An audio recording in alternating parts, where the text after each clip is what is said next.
Hello and welcome to Frontrunner Motorsport. And in the early hours of this morning, we had the Japanese Grand Prix from Suzuka, one of the best tracks on the calendar, and this was a pretty decent race. I really enjoyed this one. I should have talked about it earlier today, but I decided to watch the European Le Mans Series and Euro Formula, and then I realised what the time was, and I thought, well, I better do a video then. But I will be going back to watching Euro Formula as soon as I'm done here.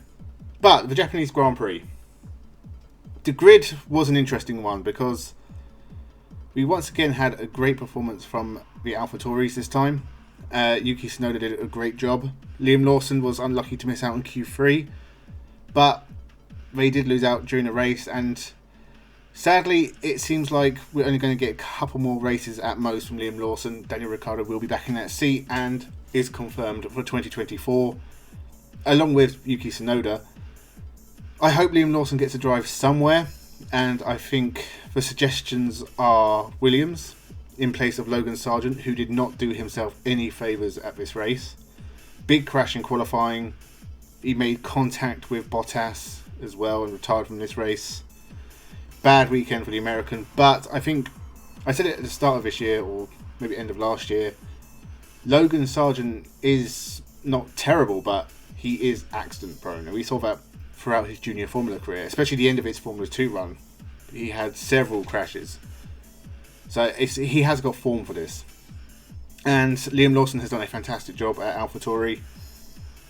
He's actually ahead of Nick De Vries and Daniel Ricciardo in the standings, and he's only got one less point than Yuki Tsunoda, so really, he's done the best job he can for the team in the short amount of time he's had in the car.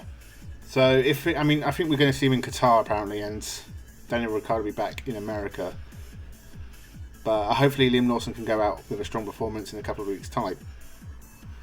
Everyone else, Max Verstappen, of course, pretty much had the perfect weekend.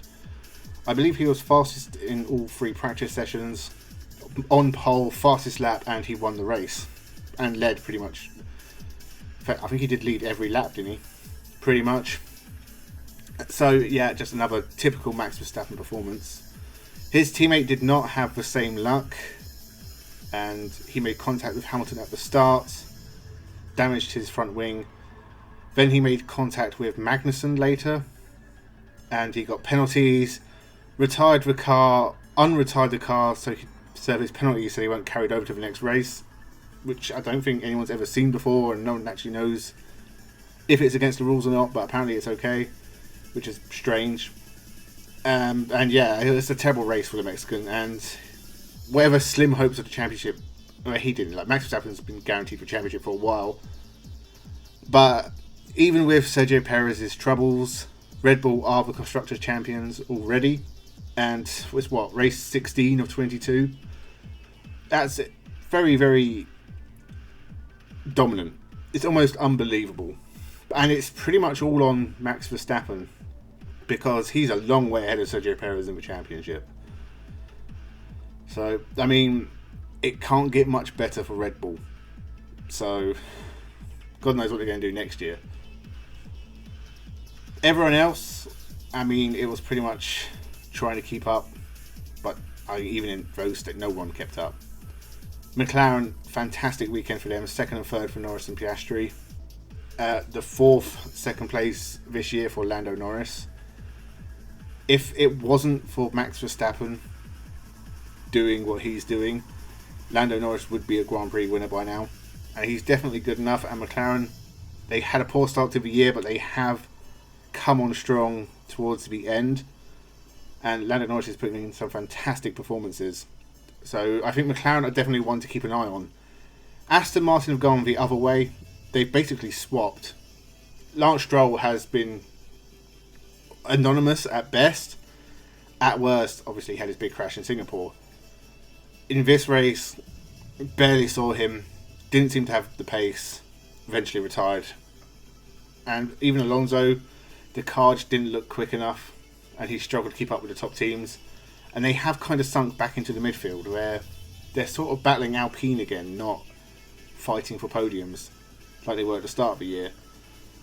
Hopefully that means they are 100% fully focused on their 2024 car and that is going to be a challenger.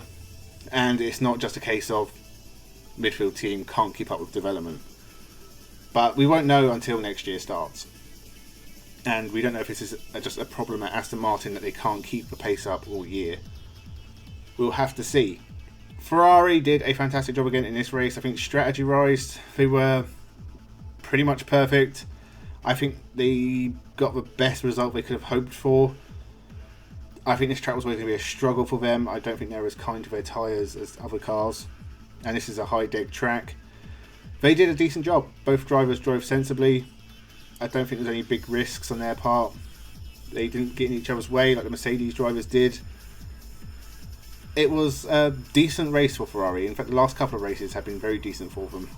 Mercedes, on the other hand, again, it looks like a strategy blunder kind of at the end. George Russell called it. They should have kept him ahead with the DRS. And Lewis would have had a better chance to keep Sainz behind him, and Mercedes would have scored more points. As it was, Hamilton got past Russell, and then Sainz did it as well. And what that means is Ferrari, even if it is ever so slightly, have caught them a little bit in the Constructors' Championship, the fight for second. That might come back to haunt them. If it's close at the end, that would be the moment that costs Mercedes second in the Constructors and all the money that comes with that. Other than that, I mean, there's times there the Mercedes battled each other very, very hard. But it didn't seem to cost them too much, and it's again another decent race for both drivers. I think Russell kind of deserves a decent result after what happened in Singapore. But, I mean, it's not been a great season for him, and Lando Norris is now on the same points as him. And I think Russell has less podiums, so I think he's behind Norris on countback. As for everyone else, the Alpines finished out the points. Best they could have hoped for. They took advantage of the Aston Martin and the Red Bull not being there at the end. The Alfa Romeos had a rough race.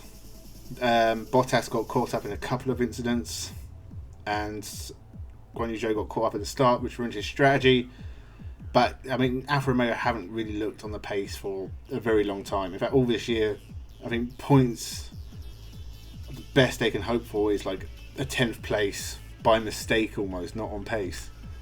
AlphaTauri were disappointing. They looked quick in qualifying, but they dropped back. I don't know if that was strategy or they just didn't have the race pace.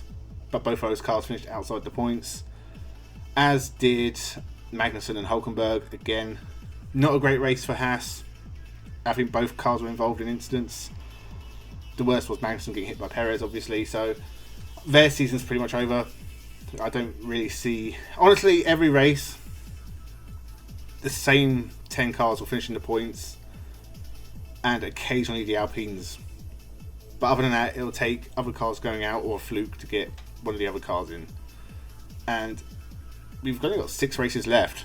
It ends at the end of November, which is surprisingly early. So we've got a couple more months of Formula 1.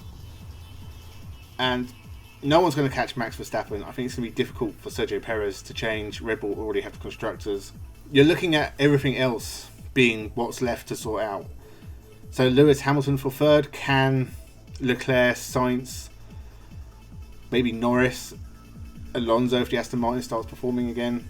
I think that's all fairly close.